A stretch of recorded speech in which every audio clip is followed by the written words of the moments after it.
Hello student, आज का हमारा जो टॉपिक है वो है आपका कक्षा 12वीं व्यवसाय अध्ययन में जो हम लास्ट चैप्टर समझ रहे हैं उपभोक्ता संरक्षण।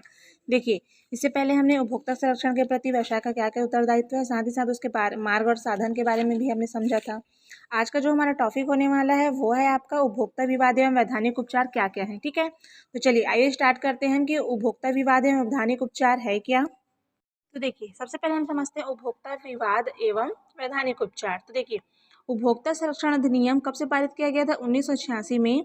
उपभोक्ताओं में विवादों के समाधान के लिए 3 स्तर पर न्यायिक तंत्र की स्थापना की गई थी। कितने स्तर पर? 3 तंत्रों पर न्यायिक तंत्र की स्थापना की गई थी। वो कौन कौन सा था? तो पहला स्तर था जिला स्तर पर, ठीक, दूसरा था राज्य स्तर पर और तीसरा था राष्ट्रीय स्तर पर। ठीक है, अब देखिए जिला स्तर पर होने वाले का मंच का नाम क्या था? तो जिला उपभोक्ता मंच। ठीक है, जिसका अधिकार सीमा कितना था? केवल और केवल 20 लाख रुपए तक था। ठीक, दूसरा था राज्य स्तर पर, जिसे राज्य उपभोक्ता आयोग का नाम दिया गया। ठीक, जहां अधिकार सीमा था 20 लाख से 1 करोड़ रुपए तक। ठीक, और तीसरा स्तर था राष्ट्रीय स्तर पर, जिसको क्या नाम दिया गया था? मंच का नाम राष्ट्रीय उपभोक्ता आयोग। ठीक, जिसको 1 करोड़ से अधिक का क्या किया गया था? अधिकार सीमा का अधिकार दिया गया था। कितना?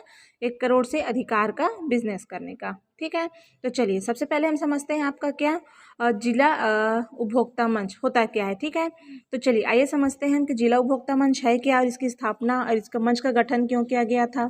ठीक है, आइए समझते हैं हम सबसे पहले जिला उपभोक्ता मंच। देखिए, तो इसकी स्थापना अधिनियम की धारा 9 के अनुसार प्रत्येक जिले में कम से कम एक जिला उपभोक्ता मंच का गठन आवश्यक किया गया, क्योंकि संपूर्ण जिले के उपभोक्ताओं की समस्याओं का समाधान जिला स्तर पर किया जा सके। ठीक है, इसलिए इसकी स्थापना किया गया। साथ ही साथ इस मंच का गठन जिसमें कौन कौन से होंगे? देखिए, इस मंच के गठन में कितने कितने सदस्य होंगे और उनका कार्य क्या होगा? तो देखिए, एक अध्यक्ष होंगे जो जिला न्यायाधीश हो या बनने की योग्यता रखता हो। दूसरा, 2 अन्य सदस्य होंगे जिन्हें अर्थशास्त्र, लेखांकन, विधि आयोग, जनसंपर्क या प्रशासन का अच्छा ज्ञान हो।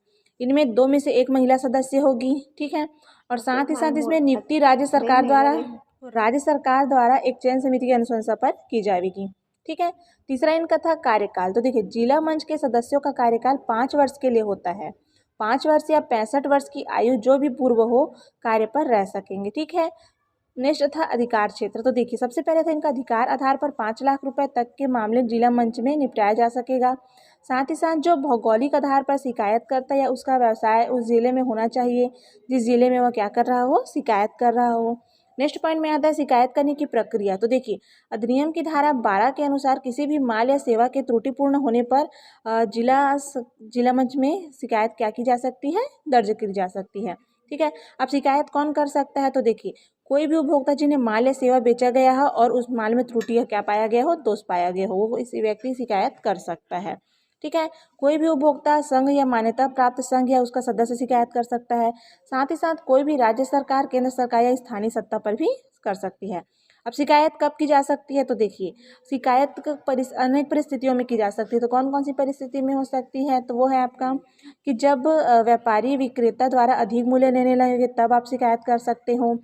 निर्धारित मात्रा वजन से कम माल लेने पर, माल निर्धारित स्तर व गुण का न होने पर आप जिला उपभोक्ता मंच में जाकर शिकायत कर सकते हैं। साथ ही साथ माल त्रुटिपूर्ण होने पर, निर्धारित शर्तों के अनुसार अगर वस्तु आपके पास नहीं आ रही है तो, साथ ही किसी सेवा के त्रुटिपूर्ण होने से उपभोक्ताओं की क्षति हो जाने पर आप क्या कर सकते हैं? शिकायत दर्ज कर सकते हैं।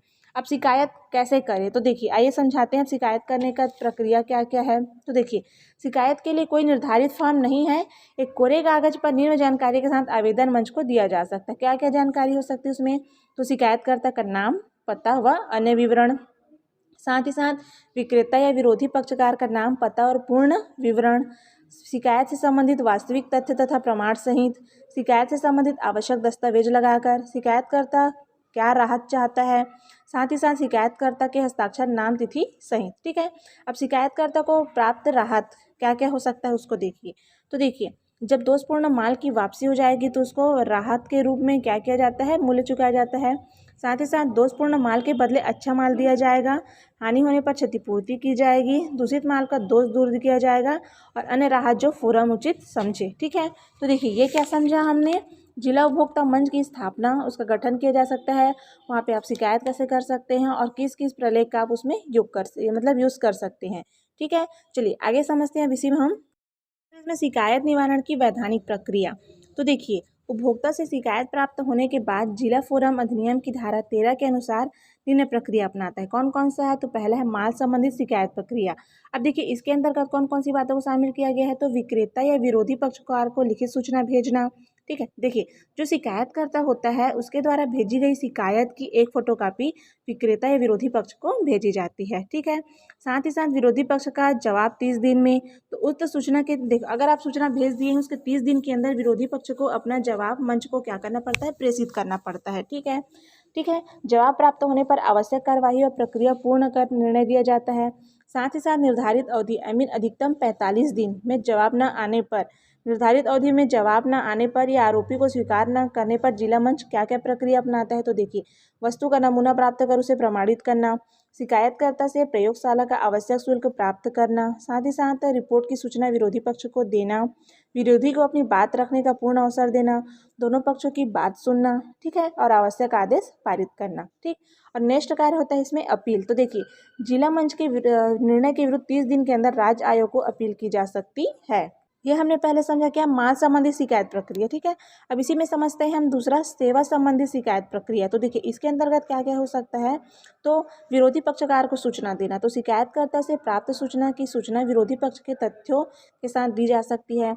सुनवाई का अवसर प्रदान करना। जिला उपभोक्ता मंच की सूचना के 30 दिन के अंदर विरोधी पक्ष का जवाब प्राप्त हो जाना चाहिए। विरोधी पक्ष की विशेष निवेदन पर यह अवधि 15 दिन के लिए और भी बढ़ाई जा सकती है। ठीक है, साथ ही साथ इसमें सेवा संबंधित और कार्य में हो सकता है निर्धारित समय में जवाब प्रस्तुत न करने पर।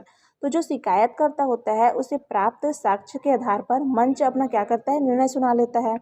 साथ ही साथ है जवाब में आरोप अस्वीकार करने पर। ठीक है, तो दोनों पक्षों को सुनवाई का पूर्ण अवसर प्रदान करते हुए लक्ष्यों, तथ्यों व गवाहों के आधार पर मंच अपना क्या करता है? निर्णय देता है। ठीक है, तो देखिए, शिकायत निवारण की वैधानिक प्रक्रिया के अंतर्गत आपने दो समझा। पहला समझा आपने माल संबंधी शिकायत प्रक्रिया और दूसरा समझा आपने सेवा संबंधित शिकायत प्रक्रिया। ठीक है, अब चलिए आगे बढ़ते हैं। अब हम समझते हैं हम इसी में जिला मंच के आधार शक्तियाँ। तो देखिए, जिला मंच का अध्यक्ष जिला न्यायाधीश के पद का होता है। ठीक है, अतः जिला मंच के वे सभी अधिकार व शक्तियाँ उनको प्राप्त होते हैं जो सिविल प्रक्रिया दंड संहिता के अंतर्गत एक जज को प्राप्त होता है। ठीक है, तो चलिए, सबसे पहले इनकी शक्तियाँ होता है गवाहों को बुलाने का अधिकार होता है इनको। वो कैसे? तो देखिए, प्रतिवादी या अन्य किसी ऐसे व्यक्ति को बुलाने का अधिकार मंच को है जिसे प्रकरण के लिए बुलाना आवश्यक समझा जाए।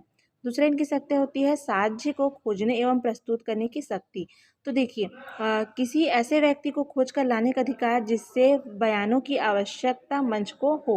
निर्णय के लिए उनको क्या रहता है? आवश्यक रहता है, और ये शक्तियाँ भी उनको प्राप्त होती है। तीसरा इनकी शक्तियों के अंतर्गत शामिल किया गया है जांच रिपोर्ट प्राप्त करने की शक्ति। ठीक है, तो देखिए, राज्य में गठित किसी भी जिला मंच को किसी भी प्रयोगशाला से आवश्यक जांच की रिपोर्ट मांगने का क्या है? पूरा अधिकार है।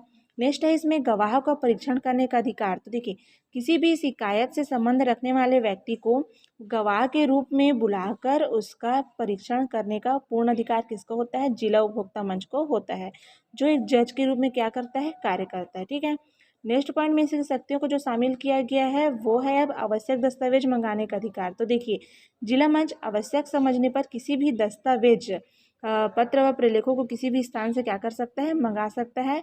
और लास्ट है इसका न्यायिक शक्तियाँ। अब देखिए, न्यायिक शक्तियाँ में जो धारा 13(5) जो बताया जा रहा है उसके अनुसार मंच को न्यायिक प्रक्रिया दंड संहिता की धारा 193 व 228 के अंतर्गत सभी शक्तियाँ प्राप्त है, अर्थात झूठी गवाही प्रस्तुत करने पर अपराध मानते हुए उसके विरुद्ध कार्रवाई की जा सकेगी। ठीक है, तो ये क्या समझा हमने? जिला मंच के अधिकार व शक्तियाँ, जिसके अंतर्गत मैंने 6 प्रकार के उसके जो भी अधिकार होता है उसका मैंने क्या किया? विधिवत अध्ययन किया आपके सामने। और आई होप आपको ये समझ आया होगा कि उनकी शक्तियाँ कौन कौन सी होती है। हमने पहला समझा आपका क्या? उपभोक्ता विवाद पर जिला स्तर पर। ठीक है, अब इसी में सेकंड हम समझ रहे हैं राज्य स्तर पर और राष्ट्रीय स्तर दोनों पर। तो देखिए, प्रत्येक राज्य में एक राज्य स्तरीय आयोग का गठन किया जाता है। ठीक है, जिसमें जिला मंच के निर्णय के विरुद्ध अपील की जाएगी तथा ऐसे मामले जो जिला मंच के अधिकार क्षेत्र के क्या होते हैं? बाहर होते हैं, उनकी सुनवाई राज्य आयोग में की जाएगी। और जो राज्य आयोग के अध्यक्ष का पद हाई कोर्ट के न्यायाधीश के समान होगा। इस आयोग में सभापति सहित कुल 3 सदस्य होते हैं। ये 5 वर्ष या 65 वर्ष की आयु जो पूर्व हो उसके पद पर रह सकेंगे। ठीक है। साथ ही साथ संपूर्ण भारत के लिए एक राष्ट्रीय आयोग की स्थापना की गई है। इसे राष्ट्रीय उपभोक्ता विवाद निवारण आयोग भी कहा जाता है। ठीक है। इसका कार्यालय कहाँ है? नई दिल्ली में है। इसमें सभापति सहित कुल 5 सदस्य होंगे। सभापति की योग्यता उच्चतम न्यायालय के न्यायाधीश के समक्ष होगी। इसका कार्यकाल कितने वर्ष का होता है? 5 वर्ष या 70 वर्ष की आयु जो भी पूर्व होगी। ठीक है। साथ ही साथ राज्य आयोग के अपीलीय प्रकरण व राज्य सरकार के क्षेत्राधिकार के बाहर के मामले राष्ट्रीय आयोग में क्या किए जाएंगे? निपटाए जाएंगे। तो देखिए मैंने आपको सबसे पहले अच्छे तरीके से समझाया जिला स्तर पर जितना भी उपभोक्ता मंच है, जिला उपभोक्ता मंच वो। साथ ही साथ आज हमने समझा उपभोक्ता विवाद या वैधानिक उपचार की प्रक्रिया के अंतर्गत किसको कौन कौन से मंच को शामिल किया गया है। तो जिला स्तर पर, राज्य स्तर पर और राष्ट्रीय स्तर पर।